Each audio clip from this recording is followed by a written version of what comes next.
hormati Pak Bupati Tangerang. Ya, saya sebut Bupati saja Pak, hanya persoalan waktu saja, tinggal seminggu lagi. Pak Bupati Bogor beserta Wakil Bupatinya, Bupati Kerawang, Bupati Purwakarta, kemudian Pak Kapolres Bogor yang telah memberikan insentif psikologi, kemudian Pak Dandim, kemudian Pak Polres Tangerang gitu ya. Kemudian Pak Dandimnya, seluruh para pejabat. Yang pertama bahwa kita harus menyampaikan duka yang mendalam atas kelalaian negara dalam menyelesaikan problem publik akut yang disebabkan karena salah kebijakan. Salah kebijakan itu adalah memberikan izin areal tambang, tidak memperhatikan psikologi publik, tidak memperhatikan aspek infrastruktur yang melahirkan kematian massal mencapai 100 orang lebih. Ini cermin negara telah secara sengaja membunuh orang.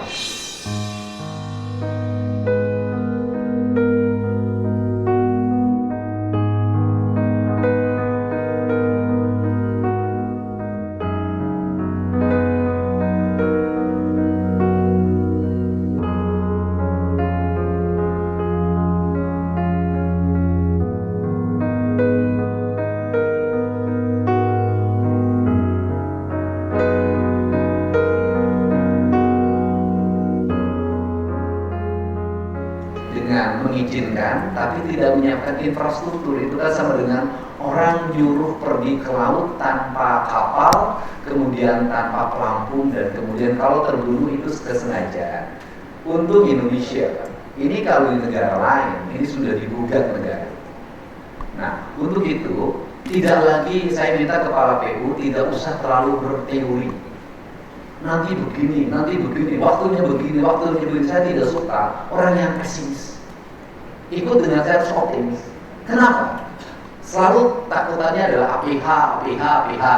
Saya yakini bahwa selama kita lurus, selama kita benar, selama yang kita tempuh adalah untuk kebaikan, jangan pernah takut. Kita dipimpin oleh Pak Prabowo yang menginstruksikan pada kita semua untuk berpihak pada rakyat, mengambil tindakan-tindakan yang cepat dan nyata dan terukur. Nah, hari ini Jawa Barat sudah punya fiskal yang cukup. Kita harus sudah mulai melangkah pada hal yang nyata. Hal yang nyata di depan kita adalah dua musibah yang sering terjadi. Yang pertama adalah musibah di Parung Panjang. Yang kedua adalah apa tidak malu orang Jawa Barat dalam setiap kenduri, dalam setiap minggu orang ngomongin puncak.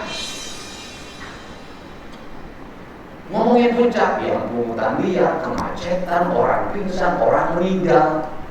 Nah, ini kan ketenuduran kita dalam membaca. Kenapa? Karena kebiasaan pejabatnya kalau satu minggu ikut liburan, bukan melihat orang yang liburan. Ini yang perlu menjadi catatan penting kita. Sehingga hari ini kita ambil dua hal menurut saya. Paparannya nggak usah panjang-panjang. Setiap paparan pasti gambarnya itu. Yang itu cukup di WA-in, lihat di WA kita udah tahu paparan begitu. Eksekusinya cuma dua Pak. Parung Panjang tuh, nggak usah paparan lagi. Yang pertama adalah kalau mau tol panjang itu nanti harus AMDAL, belum perhitungan investasi 1 triliun kan dari Pemprov melalui BUMD-nya nanti harus kerjasama panjang Pak, gitu. Dan kalau dikerjakan mungkin selesainya tahun 2027 baru selesai. Nanti yang matinya tambah jadi 300. Saya nggak mau, gubernurnya Deddy Mulyadi nggak mau review. Nah, jadi yang dilakukan oleh kita hari ini adalah bangun jalan yang kewajiban jalan provinsi sekarang yang menghubungkan, yang menyelesaikan Parung Panjang. Tinggal meningkatkan kualitasnya saja Pak. Kualitasnya ditingkatkan. Kemudian duitnya dari mana? Duitnya sudah ada Pak.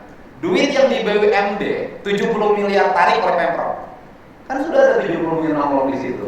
Itu duit 70 miliar kalau di bank, kalau diputerin udah jadi berapa? Tarik Pak, kembali lagi ke Pemprov, alokasikan untuk jalan. Nah, di 2026 untuk tol itu terus sekarang ditempuh prosesnya. Jangan sampai kita berspekulasi ingin membangun tol tambang, tolnya udah 3 tahun nggak kebangun-bangun, jalan provinsinya nggak dibangun, yang matinya tamapannya. Ini yang perlu saya sampaikan. Kemudian yang kedua, untuk jalan yang puncak 2 sudah aja bikin perencanaan dengan baik. Lakukan, kalau mulai dari sekarang ada alokasi 100 miliar, 200 miliar, mulai dulu. Jangan dulu berpikir 7 triliun, jangan. 7 triliun tidak akan terwujud kalau tidak dimulai dari 100-200 miliar.